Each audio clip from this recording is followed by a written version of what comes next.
Hello friends, एक बार फिर से स्वागत है आप सभी लोगों का आपके अपने चैनल यूनिक टॉपर्स पे। डियर, आज हम लोग बात करेंगे अपने हिस्ट्री में जो हम लोग पढ़ रहे हैं ना, नेशनलिज्म इन यूरोप, उसके हम थर्ड फेज को पढ़ने वाले हैं, या बोले तो थर्ड टॉपिक को पढ़ने वाले हैं, या यूं कहें तो जो हमारा नेशनलिज्म इन यूरोप की जो हम लोग कहानी पढ़ रहे हैं उसमें आज हम लोग पढ़ने वाले हैं तीसरे चैप्टर को पढ़ेंगे। और हम यहाँ पे पढ़ेंगे the age of revolutions 1830 to 1848। ठीक है, हम लोग पढ़ने वाले हैं यहाँ पे कि 1830 से लेकर के और 1848 तक हुआ क्या था ना। एक्चुअली वहां पे एक रिवॉल्यूशन का दौर चला था, एक क्रांति का दौर चला था, उस क्रांति के बारे में पढ़ेंगे। लेकिन उसके पहले मैं कुछ बातें आपको थोड़ा सा याद दिलाना चाहता हूं। कि जो सिलसिला हम लोगों ने पिछले लास्ट 2 क्लासेस 3 क्लासेस में पढ़ा है ना, तो उसको मैं आपको रिमाइंड करा देता हूं। ठीक है, देखिए हम लोगों ने स्टार्ट कहां से किया था पढ़ना भाई? हम लोगों ने स्टार्ट किया था कहां से पढ़ना? फ्रेंच से किया था पढ़ना। फ्रेंच से स्टार्ट किया था पढ़ना। 1789 में क्या होता है?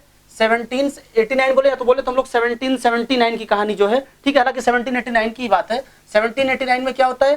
फ्रेंच में रिवॉल्यूशन होता है, लुई 16 को मार दिया जाता है।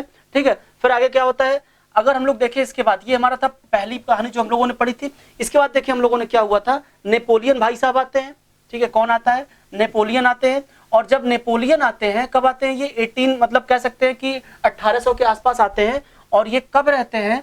ये रहते हैं 1815 तक। 1815 तक नेपोलियन का दौर रहता। और उसके बाद अगर हम लोग देखें तो अब यहाँ पे जो होते हैं ना, जो वहां के जो सिविल होते हैं या फिर वहां पे जो लोग मिडिल वर्ग के लोग होते हैं, वो लोगों का हम लोग देखते हैं।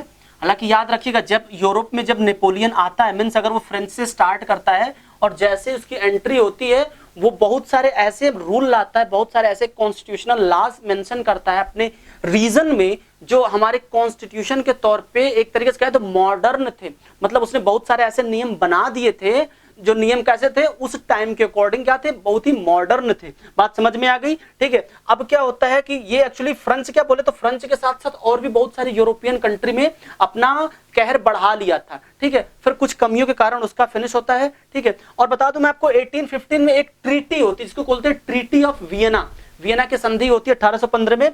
तो वहां पे क्या होता है कि जो फ्रेंच की जो स्थिति होती है ना, कि ठीक है चलिए, फ्रेंच में अब तक क्या था, लुई 16 को मारा गया था, वहां पे पार्लियामेंट वगैरह जो भी कॉन्स्टिट्यूशन बनाया गया था। लेकिन अब क्या होता है कि ठीक है, फिर से वहां पे जो राजा होते हैं ना, कि उनको स्टेबल किया था कि ठीक भाई, आप तो राजा रहेंगे, लेकिन आपका जो नियम कानून होगा आप एक कॉन्स्टिट्यूशन के अकॉर्डिंग चलेंगे। ये होता है, याद रखेगा, Vienna of treaty of Vienna क्या होता है कि वहां पे फिर से एक बार फ्रेंच में मोनार्कियल तो होता है, बट वो क्या होता है, वो मोनार्की जो होता है वो कॉन्स्टिट्यूशनल मोनार्की होता है। कैसा होता है वो? कॉन्स्टिट्यूशनल मोनार्की होता है। इस बात को याद रखिएगा, कॉन्स्टिट्यूशनल मोनार्की होता है। ठीक है, अब क्या होता है जब कॉन्स्टिट्यूशनल मोनार्की वहां पे हो गया, अब आगे देखते हैं।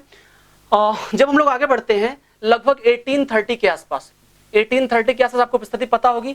मैंने वहां पे जो पिछली क्लास में हम लोगों ने बात किया था, वहां के सोसाइटी के बारे में बात किया था, वहां पे कॉमन लोगों की बात में क्या था कि वहां पे क्या था, जो वहां पे जो कॉमन लोग थे वो लोग धीरे धीरे जागृत होते हैं। ठीक है, वो लोग क्या करते हैं, वो लोग इस चीज को समझते हैं कि हमारे राष्ट्र को, हमारे नेशन को नेशनलाइज होना चाहिए और हमें क्या होना, फ्री होना, हमें अपना खुद का कॉन्स्टिट्यूशन चाहिए। ये बातें हम लोगों ने पिछली क्लास में करी थी।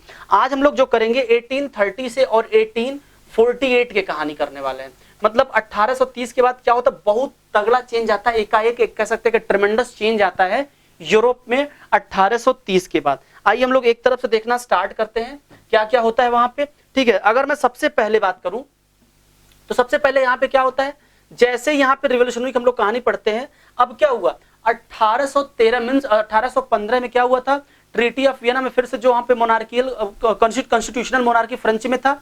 लेकिन क्या होता है 1830 में फिर से वहां पे रिवोल्ट होता है। ठीक है, वहां पे फिर से रिवोल्ट होता है। क्यों रिवोल्ट होता है?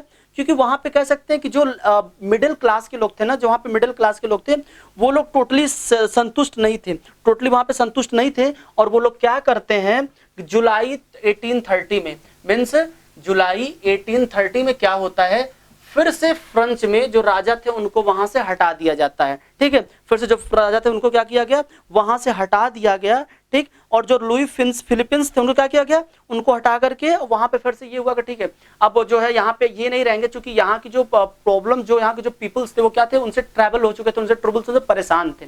ठीक है, अब कहानी वहां पे क्या होती है कि जब वहां पे फिर से जब ये स्थिति होती है, ठीक है, तो मतलब क्या हुआ कि बुर्किंग को मार दिया गया और वहां पे किसको लाया गया, अब लुई फिलिपींस को लाया गया। ठीक है, लुई फिलिपींस को लाया गया और वो बोला कि भाई ठीक है, आप कॉन्स्टिट्यूशनल मोनार्की होंगे, आप वहां पे आप कार्यभार देखेंगे। अब आगे अगर हम लोग बात करें तो फ्रेंच की तो ये कहानी थी, फ्रेंच में ये हुआ। अब यहाँ पे क्या हुआ, ठीक है, हालांकि याद रखिएगा उसी समय क्या था, ग्रीक की अगर हम लोग देखें, ठीक है, ग्रीक में भी क्या हुआ था 1821 से। ग्रीक की स्थिति बेचारे की थोड़ी सी खराब थी, क्योंकि क्या है, ग्रीक अगर आप लोग देखेंगे मैप में तो वो क्या है, यूरोप के और एशिया के थोड़ा सा कहें तो बॉर्डर, मतलब यूरोप की कहे तो सबसे लास्ट कंट्री है, और वहां पे क्या होता है, एशिया स्टार्ट होता है वहीं से बगल से। तो अब ग्रीक तो बेचारा वैसे ही परेशान था। हालांकि ग्रीक की अगर हम लोग संस्कृति की बात करें, वहां के कल्चर की बात करें, तो ट्रेडिशन है हमारे यहाँ गुप्त वंश के कार्यकाल में भी ग्रीक के लोग हम लोग पढ़ने में आता है कि ग्रीक के लोगों के कल्चर के बारे में कुछ मेंशन चीजें वहां पे हैं।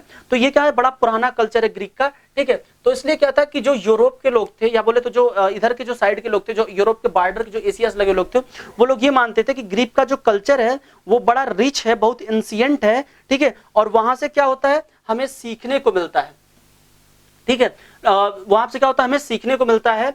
और याद रखिएगा 1832 में क्या होता है, कॉन्स्टिट्यूशनल ऑफ 1830, हम लोग देखते हैं यहाँ पे 1832 में क्या होता है कि क्या होता है, Constantinople of 32 recognised as a Greece as an independent nation. और क्या होता है, ग्रीस क्या करता है, वो अपना इंडिपेंडेंट हो जाता है। कब इंडिपेंडेंट होता है, 1832 में। किससे इंडिपेंडेंट होता है, कहता है भाई ठीक है, हम लोग आपके साथ नहीं रहेंगे, हमें आप अलग कर दो, ठीक है। क्यों अलग करने की बात कर रहा है वो, क्योंकि पूरे यूरोप में ही आग लगी हुई है फ्रीडम की। मींस व्हाट, एवरी कंट्री, जितने भी छोटी छोटी कंट्रीज थे ना, वो क्या है, सब फ्री होना चाहती हैं, सब लोग फ्री होना चाहते हैं, कोई भी किसी के साथ नहीं रहना चाहता, सबको अपना नेशन बनाना चाहते हैं, ठीक है, सबको फ्रीडम चाहिए। एक तरीके से अगर बात करो तो सब लोग लिबरल, जो वहां के जो लिबरल लोग थे सब वो चाहते थे कि नहीं, हमने क्या था, हमारा नेशन जो क्या होगा, एक लिबरल नेशन होगा, ठीक है। इसकी हम लोग बात करें उसी टाइम पे, अगर हम लोग बात करें ना कि एक ड्यूक मैटर्जी की अगर हम बात करें, तो ड्यूक मैटर्जी को आप लोग जानते होंगे। ड्यूक मैटर्जी ने उसी ने समय एक लाइन मेंशन करी थी, उन्होंने कहा था कि व्हेन फ्रेंच स्नीज, मतलब जब फ्रेंच छींक लेता है ना, तो क्या होता है, तो रेस्ट ऑफ यूरोप जो होता है उनको कोल्ड कैच हो जाता है। मतलब अगर छींक लिया फ्रांस ने, तो जितना पूरा बचा हुआ यूरोप है उन सब लोगों को जुकाम हो जाता है। मींस व्हाट, क्या कहने का मतलब यहाँ पे कि जो भी होना है वो फ्रेंच से होना। चूंकि फ्रेंच में क्या हो रहा है, 1830 में फिर से वहां पे देख रहे हैं रिवोल्ट हुआ। 1830 में वहां पे रिवोल्ट होने के नाते जितने भी उनके आसपास की कंट्रीज हैं, वहां पे फिर से वो कंट्रीज भी क्या हो गई, अपने आप को फ्री करना स्टार्ट कर दी। तो अब क्या हुआ, हालांकि इसके पहले बेल्जियम भी अपने आप को क्या कर चुका है, फ्री कर चुका है। याद रखना इस बात को। मींस अगर हम बात करें तो सबसे पहले फ्रेंच ने अपना काम किया 1830 में, फिर बेल्जियम अपना फ्रीडम लिया। बेल्जियम बोला नहीं भाई ठीक है, हमको क्या करना। वहां पे क्या था, अगर हम लोग बात करें तो जो बेल्जियम की कहानी थी, वो वहां के जो यूके के जो नेशन थे ना, जो यूनाइटेड किंगडम था, उससे क्या था, वो कह सकते हैं कि उसके कब्जे में था, या बोले तो बेल्जियम पे उसका कब्जा था। तो बेल्जियम क्या कहता है कि नहीं भाई ठीक है, अभी हमें क्या करना है, आप हमें क्या करिए कि जो नीदरलैंड उससे हमें फ्री कर दीजिए। मीन्स कह सकते हैं कि बेल्जियम की कहानी क्या थी, United Kingdom of Netherland, United Kingdom of Netherland के ये क्या था, कब्जे में था। कौन था, बेल्जियम था, ठीक। लेकिन बेल्जियम जब देखा कि फ्रांस वाले लोग फ्री हो रहे हैं रिवोल्ट करके, तो उसने कहा ठीक है भाई कोई बात नहीं, हमें भी आप फ्री करिए, और यूनाइटेड किंगडम ऑफ नीदरलैंड से बेल्जियम फ्री हो जाता है। बात समझ में आ गई। जब बेल्जियम वहां पे फ्री हो जाता है, ठीक, तो अब बात आती है ग्रीक की। ग्रीक में भी क्या होता है, वहां पे भी इंडिपेंडेंट वार होते हैं, ठीक है। अगर हम लोग बात करें कि वहां पे ग्रीक की स्टोरी क्या थी, तो हम लोग देखे पाएंगे ग्रीक में क्या हो रहा था। उस टाइम पे ग्रीक में भी वॉर चलना स्टार्ट हो गया था, इंटरनल वॉर चलना स्टार्ट हो गया था, और फाइनली क्या हुआ था, ग्रीक को भी मतलब कह सकते हैं कि फ्री करना पड़ा। ग्रीक भी क्या हो गया, फ्री हो गया। और कब फ्री हुआ ग्रीक, 1832 में। 1832 में क्या हुआ, ग्रीक भी क्या होता है, ग्रीक भी फ्री हो जाता है। इतनी बात समझ में आई। मीन्स हम लोगों ने 3 कंट्रीज की बातें करी हैं। अभी किसी बात करी है, अभी हम लोगों ने 3 लोगों की बातें करी हैं एक साथ। किसी बात की हम लोगों ने पहले देखा कि सबसे पहले क्या होता है 1830 में। 1830 में क्या होता है कि फ्रेंच में रिवॉल्यूशन दोबारा होता है, ठीक है, फ्रेंच में रिवॉल्यूशन दोबारा होता है। और फ्रेंच में रिवॉल्यूशन होने के बाद वहां पे क्या होता है, जो वहां पे मोनार्कियल राजा था उनको फिर से वो ट्रीट किया जाता है। उसके बाद क्या होता है कि बेल्जियम फ्री होता है। बेल्जियम फ्री होता है। बेल्जियम किससे फ्री होता है भाई, बेल्जियम फ्री होता है किससे, अगर हम लोग बात करें कि जो वहां पे यूके की अगर हम बात करें ना, यूनाइटेड किंगडम ऑफ जो नीदरलैंड था, जो यूनाइटेड किंगडम ऑफ नीदरलैंड था, वहां से क्या होता है, बेल्जियम फ्री होता है। बेल्जियम फ्री होने के बाद ग्रीक में फिर से दिक्कत आती है, या बोले तो हम लोग ग्रीस में होता है। और ग्रीस में क्या होता है, ग्रीक में क्या होता है कि यहाँ पे लोग भी क्या करते हैं, रिवॉल्यूशन के थ्रू फ्री हो जाते हैं। ये कब की कहानी, 1832 के आसपास की कहानी है, ठीक है। इतनी बात समझ में आ गया। अब क्या, अगर मैं आपको ले चलूं एक सेकंड फेज में ले चलूं, अगर यहाँ पे कि यहाँ पे क्या हो रहा था यूरोप में, इसी के साथ अगर हम देखें तो उस टाइम पे क्या हो रहा था ना कि जो यूरोप की कहानी थी, यहाँ पे अगर आप देख पा रहे हो तो क्या हो रहा था, यहाँ पे क्या था, romantic imagination and national feeling आ रही थी। ध्यान से देखना, इसी टाइम पे क्या था, मीन्स हम लोग कह सकते हैं कि मिड ऑफ 19th सेंचुरी, मतलब 1850 के आसपास क्या हो रहा था कि यूरोप में एक तरीके से कहें तो रोमांटिक इमेजिनेशंस आ रहे थे। रोमांटिक इमेजिनेशंस क्यों आते हैं भाई? देखिए, रोमांस करने का मतलब क्या होता है? रोमांस करने का अगर हम लोग एक तरीके से बात देखें तो एक तरीके से कहता है इंजॉयमेंट की बात आती है। एक तरीके से क्या होता है? इंजॉयमेंट की बात आती है। तो जैसे ही बात आती है किसकी? रोमांटिक की, तो यहां पे मतलब क्या हुआ कि जो और भी कंट्रीज वाले थे, जो यूरोप के और भी कंट्रीज वाले थे, वो लोग क्या थे, जो यूरोप के और भी कंट्रीज थी, अगर अभी हम लोगों ने फ्रांस की बात की, बेल्जियम की बात की, ठीक है, अगर हम लोग और कंट्रीज को भी देखें तो ये सारी कंट्रीज ने क्या किया कि जो पूरे कंट्री के अपने मतलब पूरे कंट्री के अंदर किसका सहारा लेना स्टार्ट किए? जो वहां के फोल्क सॉन्ग थे। फोल्क सॉन्ग क्या होते हैं? फोल्क सॉन्ग जैसे हम लोग जानते हैं ना यहाँ पे कि कह सकते हैं कि एक लोकल स्तर पे एक सॉन्ग होता है, एक फोल्क सॉन्ग को उन्होंने क्या किया? बढ़ावा देना स्टार्ट किया। रोमांटिसिज्म का मतलब थोड़ा समझिएगा। रोमांटिसिज्म मतलब क्या हो रहा है ना कि वहां के लोगों को गाने के माध्यम से, पोएट्री के माध्यम से, ठीक है, किसी कविता के माध्यम से राष्ट्र हित के लिए, बोले कि नेशन के प्रति जो अट्रैक्शन था उसे बढ़ाने के लिए जोड़ा गया। ठीक है, जैसे क्या हुआ कि एक गाना, जैसे अभी हमारे यहाँ क्या होता है नेशनल एंथम, जो जिससे हमारे पूरे कंट्री में हमारे क्या होता है गाया जाता है। ठीक है, एकदम सेम कंडीशन उस टाइम पे क्या थी कि उन लोगों को ये लगने लगा, जो कुछ वहाँ के राइटर्स थे या बोल सकते हैं कि जो वहाँ के कुछ पोएट्रीज थे, उनको ये लगने लगा कि ऐसा करते हैं कि हम लोग क्या करते हैं कि अपने कंट्री को यूनाइट करने के लिए क्या करते हैं, थोड़ा सा रोमांटिक का सहारा लेते हैं, कुछ सॉन्ग का सहारा लेते हैं, कुछ पोएट्रीज का सहारा लेते हैं। तो ये चीजें भी वहां पे स्टार्ट हो गई कि अब क्या हुआ वहां पे कि वहां पे क्या हुआ कि जो फोल्क सॉन्ग्स थे, ठीक है, यहाँ पे जो पोयम्स थी, कुछ पोयम्स और कुछ फोल्क सॉन्ग्स या बोले तो कुछ डांस वगैरह के माध्यम से वहां के जो कंट्रीज थी वो अपनी कंट्रीज को यूनाइट करने के लिए उसका क्या किया, उन लोगों ने सहारा लेना स्टार्ट कर दिया। ठीक है, हालांकि हम बात करें आपसे कि पोलैंड की, पोलैंड में ऐसा होता भी है, याद रखना। पोलैंड में क्या होता है, पोलैंड की अगर हम लोग बात करें तो पोलैंड में ये चीजें हम लोगों को देखने को भी मिलती हैं कि जब पोलैंड को रसिया ने, पता होगा आपको, अगर पूरी मैं कहानी बताऊं तो अभी हम फ्लैशबैक में अगर चले तो रसिया ने क्या करता है, रसिया पोलैंड के ऊपर अपना क्या कर लेता है, कब्जा कर लेता है और पोलैंड को कई सारे पार्ट्स में डिवाइड कर देता है। मीन्स रसिया ने जब कब्जा कर लिया, जब रसिया इसके ऊपर कब्जा करेगा, थोड़ी बात को समझना, जब रसिया इसके ऊपर कब्जा करेगा तो क्या करेगा, ये बोलेगा नहीं कि अब आप लोगों को, जो इनकी लैंग्वेज क्या थी, इनकी लैंग्वेज थी पोलिश, इनकी लैंग्वेज क्या थी, पोलैंड की लैंग्वेज क्या थी, पोलिश लैंग्वेज थी। अब ये वो भाई आपको अपनी पोलिश लैंग्वेज नहीं बोलना है, आपको क्या क्या बोलना है, आपको बोलना है रशियन लैंग्वेज बोलना है, आपको रशियन लैंग्वेज बोलना है। आपके स्कूल्स में जो एजुकेशन सिस्टम होगा वो हमारे रशियन लैंग्वेज में चाहिए, क्योंकि आपके ऊपर क्या है, मेरा अधिकार है। और जिन लोगों ने आवाज उठाने की कोशिश की ना रशिया के खिलाफ, उनको सीधे सीधे मार दिया गया। मतलब इतना बड़ा मगरमच्छ था उस टाइम पे रशिया कि पोलैंड को इस तरीके से कब्जा किया था कि वो कुछ भी नहीं कर सकता था, और उसके सारे कह सकते जो कंट्री था उसको अलग अलग हिस्से में बांट दिया गया। अब क्या ऑप्शन था इसके पास, अब क्या किया पोलैंड ने, क्या किया कि पोलैंड ने क्या किया, कहा ठीक है भाई कोई बात नहीं, हम क्या करेंगे, आपकी लैंग्वेज को नहीं बोलेंगे। मतलब जो सबसे पहला हम लोग जो रिवोल्ट स्टार्ट करेंगे वो कहां से स्टार्ट करेंगे, लैंग्वेज से स्टार्ट करेंगे। तो पोलैंड ने बोला कि मैं आपके लैंग्वेज को नहीं बोलूंगा, मतलब हम लोग आपके लैंग्वेज को नहीं बोलेंगे, हम अपना लैंग्वेज बोलेंगे, जो मेरा लैंग्वेज क्या है, पोलिश लैंग्वेज है। तो एक चीज हम लोग ये देख सकते हैं ना, मतलब एक तरह से ये प्रूफ है कि जो रोमांटिसिज्म जो आया था वो इसका सीधे सीधे प्रूफ है कि हाँ, रोमांटिसिज्म के बल पे भी कंट्रीज को यूनाइट कर सकते हैं कि किया गया था। ठीक है, तो सबसे पहले इसको पोलैंड में यूनाइट किया गया था। और हम लोग बात करें अगर कि यहाँ पे लैंग्वेज की, ठीक है, तो यहाँ पे कह सकते हैं कि कुछ इन्होंने लैंग्वेज का प्रयोग किया और बोला कि ठीक है, हम अपने फोल्क सॉन्ग्स वगैरह के बल पे भी अब क्या करेंगे, हम लोग जो हमारे यहाँ लोकगीत है, जो हमारे पोयम्स हैं, उनको हम सब लोग एक साथ गाएंगे, मतलब सब लोग गाएंगे, या बोले तो हम लोग क्या करेंगे, एक लैंग्वेज बोलेंगे जो हमारा क्या होगा, रिवोल्ट होगा। और किसके अगेंस्ट वो रिवोल्ट होगा, जो हमारी रशियन कंट्री जो हमारे ऊपर क्या कर रही है, जो हमारे ऊपर रूल कर रही है, उसके अगेंस्ट में होगा।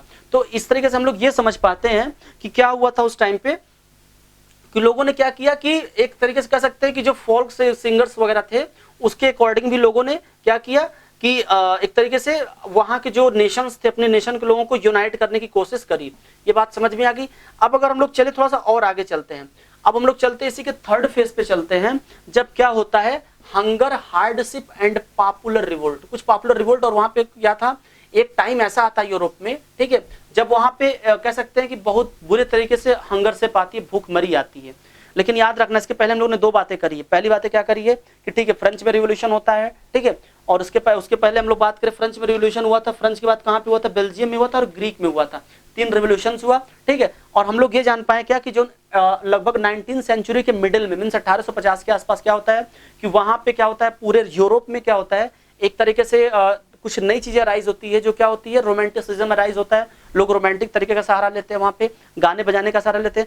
अब हम लोग क्या देख रहे हैं कि एकदम सेम उसी टाइम पे क्या होता है, यूरोप की जो कहानी क्या होती है, अब क्या हो रहा है यूरोप में, ठीक है, अब क्या होता है यूरोप में, अगर हम बात करें कि यूरोप की कहानी थोड़ी सी अब और ट्विस्ट ले रही है। ट्विस्ट क्यों ले रही है कि उसी टाइम पे क्या होता है, लगभग हम लोग बात करें 1848 के आसपास, ध्यान से थोड़ा समझना, 1840 के आसपास क्या होता है, यूरोप की बात करें, हालांकि मैं फ्रेंच की पहले बात करूंगा, कि वहां पे क्या होता है, एक बार दोबारा फिर से रिवोल्ट होती है, ठीक है, रिवोल्ट होती, चलिए फिर भी ठीक है। अब क्या होता है, यहाँ पे पॉपुलेशन में इंक्रीमेंट बहुत तगड़े से होता है, पॉपुलेशन में क्या होता है, पॉपुलेशन में इंक्रीमेंट होता है।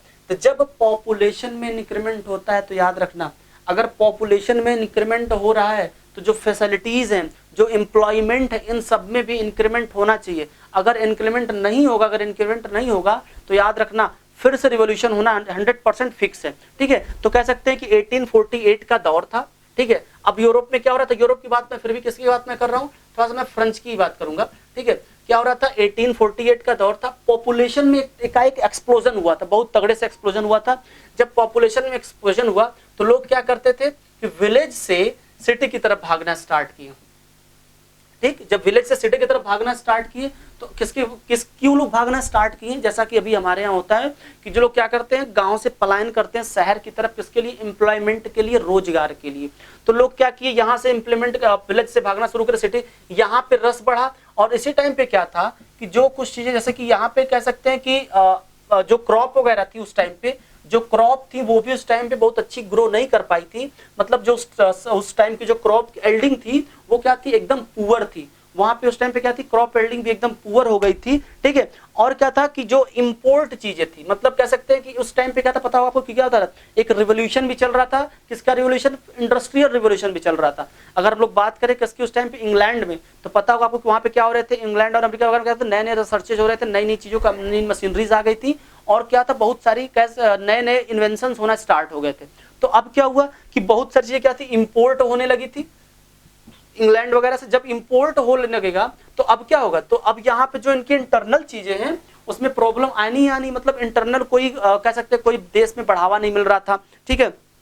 अब लोगों ने क्या था, जो वहां के जो दाम थे, वहां के दाम खाने पीने के बढ़ने लगे, ठीक। अब जब सोचिए आप कि क्या होगा, जब दाम बढ़ेगा खाने पीने का, ठीक है, फसल सही नहीं होगी, पॉपुलेशन एकाएक बहुत ज्यादा बढ़ गई है, लोग माइग्रेट कर रहे हैं शहर की तरफ, तो अब लोग क्या करेंगे, अब एक ऑप्शन होता है, एक ऑप्शन होता है कि जब हर व्यक्ति सब कुछ से परेशान हो जाता है ना, तो क्या करता है कि जो उनका राजा होता है वो उनके ऊपर अटैक करता है। ध्यान से समझना इस बात को फिर से, कि जब लोग परेशान होते हैं, किसी भी कंट्री के लोग, किसी भी सोसाइटी के लोग, तो जो वहाँ के जो सबसे अप होते हैं ना, जो सबसे कह सकते हैं जो सबसे सुपीरियर पावर वाला व्यक्ति होता है, लोग उनके ऊपर अटैक करते हैं।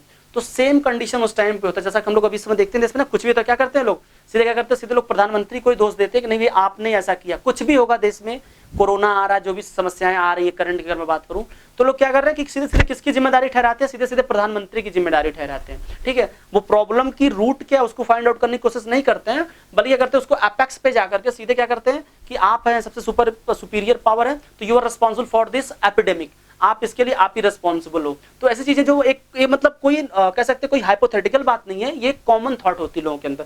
सेम कंडीशन होता है उस टाइम पे, कहां पे, फ्रेंच में।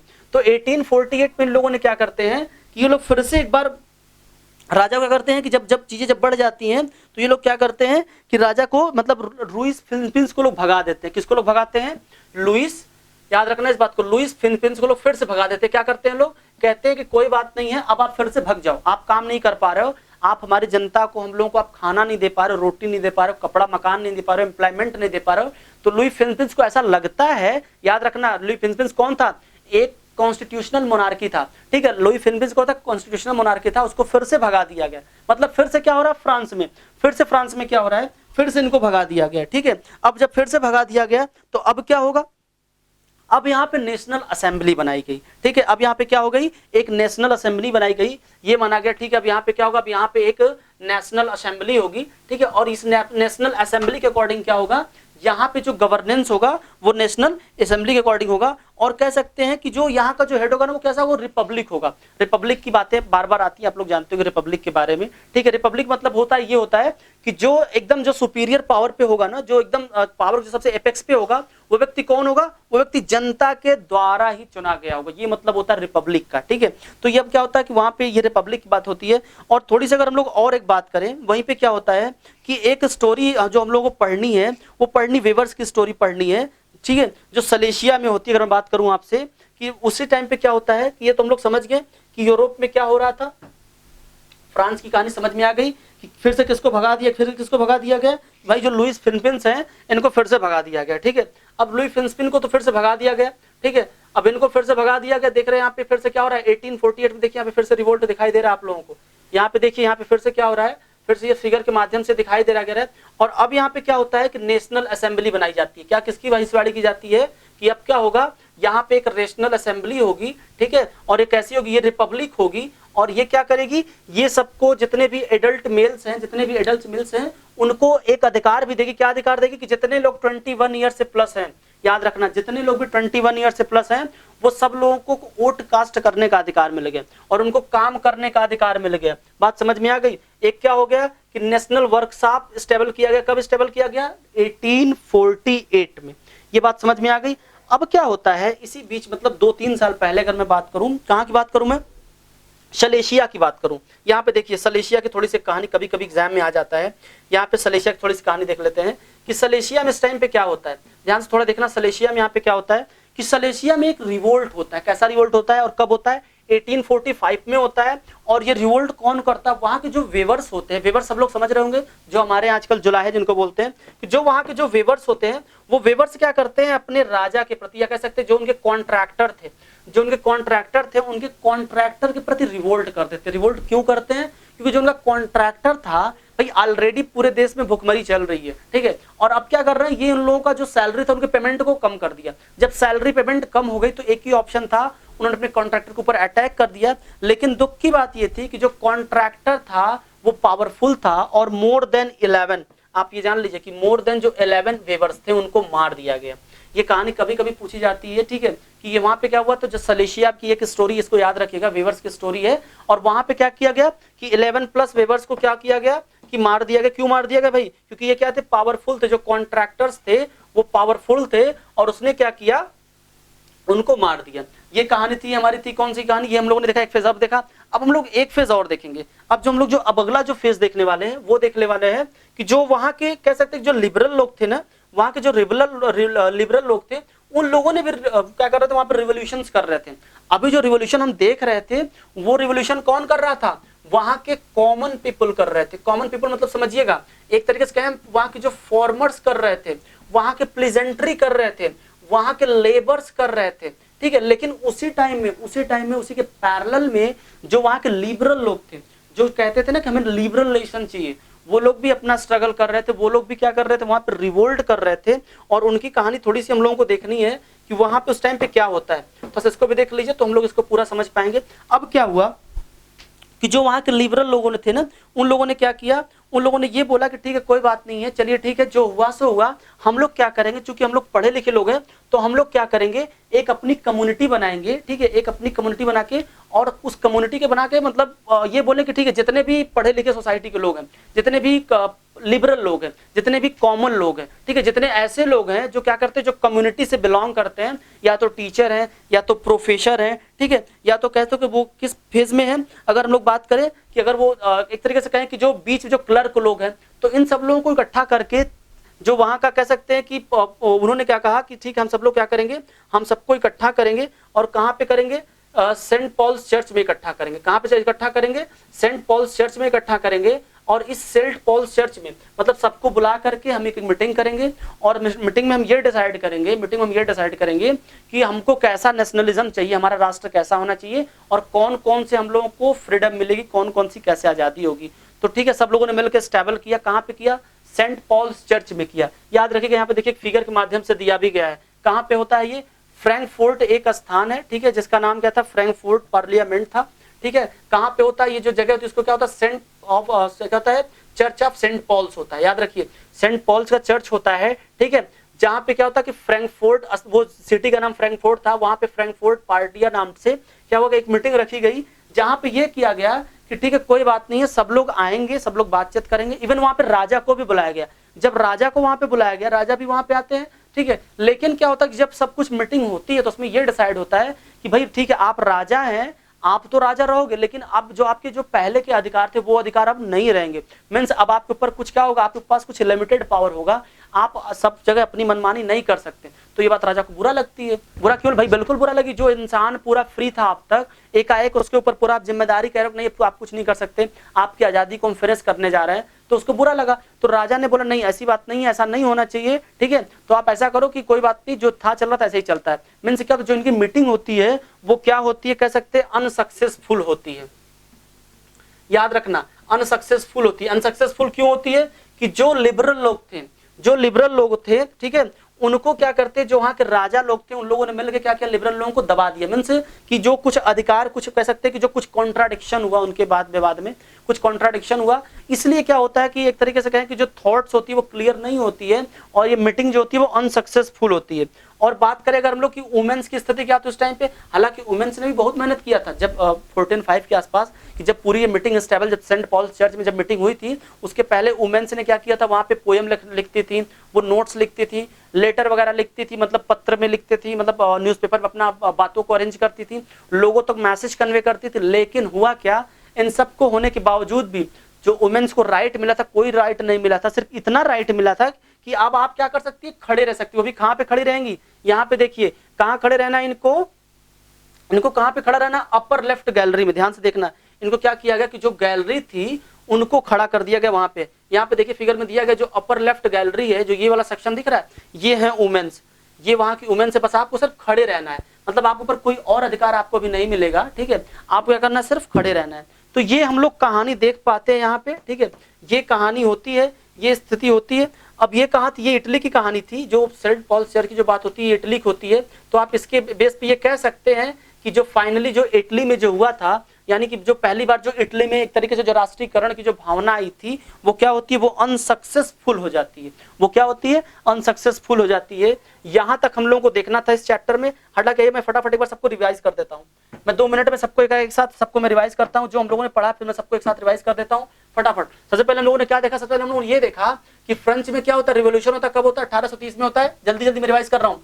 1830 में फ्रेंच में रिवोल्यूशन होता है, ठीक है। तो फ्रेंच में क्या होता है, यहाँ के जो राजा थे उनको हटा दिया जाता है, ठीक है। और किसको स्टेबल किया जाता है, अगर हम लोग बात करें तो यहाँ पे किसको स्टेबल किया जाता है, यहाँ पे जो लुई फिलिपिन्स को बैठा जाता है। भाई लुई फिलिपिन्स आप रहेंगे, आप कॉन्स्टिट्यूशनल मोनार्क करेंगे और आप देखभाल करेंगे, ठीक है। मतलब फ्रेंच में क्या होता है, रिवोल्यूशन होता है। लुई 15 को कह सकते हैं कि लुइस साहब को फिर से यहाँ पे स्टेबल किया जाता है। क्या उनका नाम था, इनका नाम था लुई फिलिपिन्स, इनका नाम याद रखिएगा, लुई फिलिपिन्स को स्टेबल किया जाता है। फिर इसके बाद क्या होता है कि जब यहाँ पे कह सकते हैं जब रिवॉल्ट होता है फ्रांस में, तो उसी के जस्ट तुरंत बाद कहाँ पे होता है, बेल्जियम में होता है। और बेल्जियम भी इसके बाद तुरंत फ्री होता है। बेल्जियम फ्री होता है। बेल्जियम फ्री होने के बाद तुरंत हम लोग किसकी बात करते हैं, ग्रीक की बात करते हैं। ग्रीक में भी फ्री होता है। मतलब इसके बाद क्या होता है, इस बाद हम लोगों ने ग्रीक की बात करी थी, ग्रीक की बात करी थी, ठीक है। ग्रीक की बात करते हैं 1832 के आसपास की ये सारी कहानियां हैं, ठीक है। ये सारी कहानी कहाँ है, 1832 के आसपास है। फिर हम लोगों ने क्या देखा था, उसके बाद तुरंत बाद क्या देखा था हम लोगों ने ये देखा था कि उस टाइम पे रोमांटिसिज्म आता है। मतलब क्या होता है कि वहाँ के जो लोग थे, वहाँ की जो कंट्री के लोग थे, वो लोगों ने क्या किया, रोमांटिक चीजों का सहारा लिया कंट्री को अपने यूनाइट करने के लिए। फिर देखा, फिर हम लोगों ने लास्ट में एक बात ये देखा कि जो जर्मनी था, बात करें अगर हम लोग की जो जर्मनी के, तो ठीक है फिर भी चलिए ठीक है। इटली जो थी, वहां पे इटली में कह सकते हैं यूनाइट होने के लिए एक लोगों ने मीटिंग किया, पोलैंड में किया, कहाँ पे, सेंट पॉल चर्च में किया। जो मीटिंग क्या होती है, फाइनली अनसक्सेसफुल होती है। अब जो हम लोग आगे देखने जा रहे हैं वो पढ़ लेंगे। हम लोग क्या पढ़ने जा रहे हैं, अब हम लोग जो आगे पढ़ेंगे वो पढ़ेंगे किसका, जो अगले हम लोग चैप्टर में पढ़ेंगे, वो पढ़ेंगे making of Germany and Italy.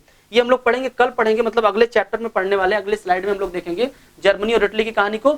I hope आप लोगों को ये बातें समझ में आई होगी। अगर कहीं पे दिक्कत होती है तो प्लीज आप लोग क्या करें, इसको दोबारा वीडियो को देख लिया करें, रिज्यूम करके देख लिया करिए, ठीक है। हम आप लोगों को हैंड रिटन नोट्स प्रोवाइड कर रहे हैं अपनी वेबसाइट पे। आप लोगों को वहां पे पूरे चैप्टर की रिटन नोट्स मिलेगी, ठीक है। लेकिन अभी समझने के लिए थोड़ा समझिए, बाकी लिखने की प्रैक्टिस करिए, दोबारा देखिए वीडियो। अगर कोई दिक्कत आती है तो आप कमेंट में बताइए, हम लोग उस पर काम करेंगे। That's all for today. और एक बात फिर से मैं कह रहा हूं, अगर वीडियो पूरा देखे यार तो लाइक शेयर सब्सक्राइब कर देना। और अगर आप पहली बार हो यहाँ पे तो अपने फ्रेंड्स को भी बताओ, अपने क्लास के फ्रेंड्स को भेजो, अपने क्लास ग्रुप में वीडियो सेंड करो।